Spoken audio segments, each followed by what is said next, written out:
Doctor पवन राव अंबेडकर, 24 गिरफ्तारियां हुई हैं और सभी एक धर्म से आ रहे हैं। जो पुलिस का बयान आ रहा है, सारी कार्रवाई एक तरफ जा रही है, मुख्य साजिशकर्ता का नाम हयात जफर हाशमी आ रहा है। एक धर्म विशेष पर आरोप लगा है कि उसने इस पूरी घटना को अंजाम दिया है। एआईएमआईएम का इस पर स्टैंड क्या है इस पूरी घटना पर? शुभाकर जी, शलभ साहब ने और मोहसिन साहब ने अपनी बात को रखा और अपनी पीठ को बड़ा थपथपाया कि उत्तर प्रदेश की सरकार जो है बहुत ही जो है मुस्तैद है। मैं बता देना चाहता हूं कि उत्तर प्रदेश की सरकार लॉ एंड ऑर्डर में पूरी तरह से फेल हुई है। उत्तर प्रदेश की पुलिस जो है पूरी तरह से फेल रही है चीजों को जो है दूर करने में। शलभ साहब क्या ये बता सकते हैं क्या वहां पर धारा 144 लागू थी या नहीं थी? अरविंद साहब कह रहे हैं, एक शब्द बड़ा ही अजीब सा कहा है, इन्होंने सरासर धोखा हुआ है। अरविंद साहब को कम से कम ये शब्द तो नहीं बोलना चाहिए कि सरासर धोखा हुआ है। क्या कोई मुसीबत बता करके आएगी क्या? पुलिस की जो व्यवस्था है, जो पुलिसिंग है, पुलिस अपनी अकाउंटेबिलिटी को जो है नहीं महसूस कर रही है। पुलिस अकाउंटेबल नहीं है। हमारे पास तीन लॉज हैं, CrPC 1973, IPC 1860, the police act 1861, और जो सेक्शंस कहते हैं सीआरपीसी के 129 से 132 और 130 सीआरपीसी क्या कहता है, कितना फोर्स यूज करना चाहिए पुलिस को, उस अवस्था में वो आप देखना चाहिए।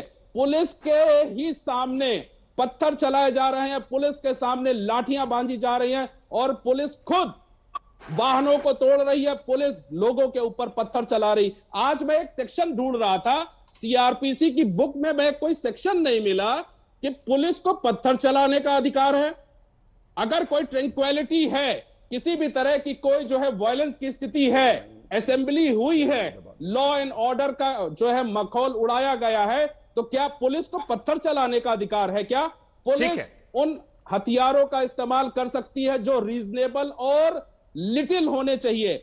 सेक्शन 130 ऑफ द सीआरपीसी क्या कहता है, उसको लेकर के आपको भी जो है देखना पड़ेगा। आपने कई सारी धाराओं का जिक्र कर दिया कि धाराएं तो मेरे पास नहीं है। पुलिस अकाउंटेबल है। मैं शलभ जी सवाल जवाब लेता हूं सर। नहीं, जवाब क्या? शासन, इस उत्तर प्रदेश का शासन पूरी तरह से विफल रहा है। और चलिए ठीक है, मैं आपका सवाल जो है वो एक बार अरविंद कुमार जैन जी के पास जाता हूं, शलभ जी सवाल मैं पूछ लूंगा। अरविंद जी, जो सवाल यहां पर रखे गए हैं कि भाई वो कौन सी धारा है जिसमें पुलिस वाले पत्थर चलाते हैं, आप पर भी कई सारे सवाल पूछे गए हैं पुलिस प्रशासन की कार्यशैली को लेकर, क्योंकि आप अधिकारी रह चुके हैं, आप बेहतर जवाब दे सकते हैं इसका। देखिए, कोई किसी को अधिकार नहीं है अगर पत्थर फेंके जा रहे हैं तो उन पर पत्थर फेंकने का जवाबी कार्रवाई की जानी चाहिए, गिरफ्तारी होनी चाहिए। चलेंगे कि नहीं चलेंगे सर? अरविंद सर, उनके घर बुलडोजर चलेंगे कि नहीं? कल जो पुलिस वाले पत्थर चला रहे हैं, सवाल वरिष्ठ अधिकारी, उनका उनसे जवाब नहीं लेते सर, वो पॉलिटिकल पार्टी से नहीं है। नहीं, वही वो शलभ जी से पूछ लेंगे सर, उनके घर भी पत्थर चलेंगे। अरविंद जी तय नहीं करेंगे सर, वो शलभ जी बैठे हैं, उनसे पूछ लेंगे अब कि वहां भी बुलडोजर चलेगा। अरविंद जी बात कीजिए। ये एक भ्रांति फैलाई जाती है कि जो भी मुलजिम है उसके घर पर बुलडोजर चला दिया जाता है। देखिए, नगर निगम जिन प्रॉपर्टीज को चिन्हित करती है, कानपुर डेवलपमेंट अथॉरिटी जिनको चिन्हित करेगी, जो एनक्रोचमेंट है, जो कि सरासर नाजायज तरीके से बनाए गए हैं, या सेक्शन 14 जो गैंगस्टर्स एक्ट का है, वो ये कहता है कि जो कमीशन, क्राइम के कमीशन से जो प्रॉपर्टीज क्रिएट की गई हैं, उनको जब्त करने का अधिकार है। वही जब्ती की कार्रवाई होगी। पुलिस कोई ऐसा नहीं करती है, फरार अभियुक्तों के जरूर प्रॉपर्टीज को जब्त किया जाता है, पर एक ये भ्रांति फैलाई जा रही है कि लोगों के, अगर कोई मुलजिम है तो उसके घर पर बुलडोजर चला दिया जाएगा। ऐसा नहीं होता है, ये कानून के हिसाब से चलता है और इसके लिए प्रशासन उन प्रॉपर्टीज को चिन्हित, बिल्कुल तो इस तरह के जो बयान। ठीक है शलभ मणि त्रिपाठी जी, अब एक सवाल मेरा आपसे, क्योंकि ये विषय पूरा कानपुर आधारित है और हयात जफर हाशमी वो शख्स है जिसे मुख्य साजिशकर्ता बताया जा रहा है, और बड़े अफसोस आप कहना पड़ रहा है कि ज्यादातर पैनलिस्ट उसके बारे में बात नहीं कर रहे हैं या उसको लेकर चर्चा नहीं हो रही है। लेकिन ये सवाल मेरा आपसे, क्योंकि सरकार आपकी चल रही है, सीए एनआरसी के दौर में भी इस शख्स का नाम आता है, एफआईआर आती है, बाद में ही छूट जाता है। असीम अरुण जब अधिकारी थे तो इस व्यक्ति के ऊपर 151 हुआ। अब सवाल यह कि अगर एक व्यक्ति ऐसा है जिसके एक फोन कॉल पर 1000-1500 लोग आ जाते हैं, उसके ऊपर पहले मामले चले थे, वो व्यक्ति इतना पावरफुल है कि एक फोन कॉल करके शहर जाम कर देता है, पत्थर चलने लगते हैं, तो आप लोगों ने अब तक क्या किया, उस पर नजर क्यों नहीं बनाई, उस पर अब तक कार्रवाई क्यों नहीं हुई? और इस घटना के बाद क्या किसी अधिकारी पर आप कार्रवाई करेंगे? क्योंकि अकाउंटेबिलिटी यहां भी होनी चाहिए। बाद में जो हुआ वो उसका रिएक्शन हो रहा है, इसके लिए जिम्मेदार कौन है? नहीं शुभांकर जी, अगर आप देखेंगे तो मुझे लगता है इस घटना के कुछ ही घंटों के भीतर उसको ट्रेस कर लिया गया। वो लखनऊ में था, उसे गिरफ्तार कर लिया गया और पहले भी कार्रवाइयां हुई, ऐसा नहीं है। जब कार्रवाइयां हो रही थी तभी तो बहुत सारे लोग थे जो यहाँ से सुप्रीम कोर्ट तक दौड़ के गए थे। यहाँ हमारे मित्र बैठे हुए हैं, अमीक जुमई जी, ये बड़े उत्साह के साथ ये इंटरव्यू दे रहे थे कि अब तो पोस्टर हटाना पड़ेगा, अब तो योगी सरकार को हाई कोर्ट ने कह दिया।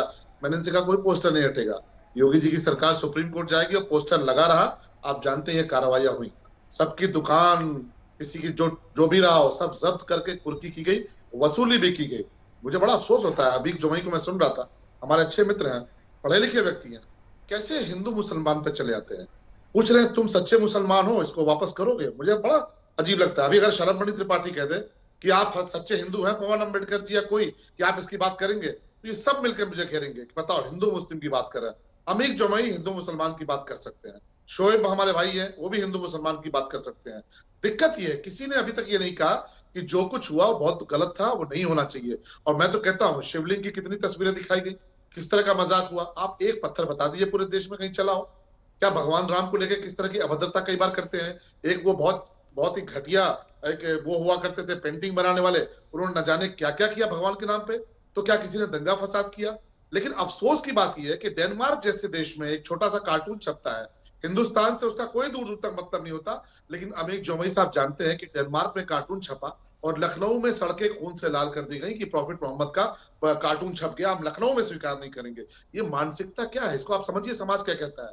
समाज के लोग इसको जाहिलियत से जोड़ते हैं कि भाई कौन लोग हैं ये कि डेनमार्क में कार्टून छप रहा है, खून आप बढ़ा रहे हैं लखनऊ की सड़क पर। आप इसको जस्टिफाई नहीं कर सकते, और तब नहीं कर सकते जब अमीक जुमई जैसा पढ़ा लिखा व्यक्ति भी इसको अभी तक इसके खिलाफ नहीं बोल पाया।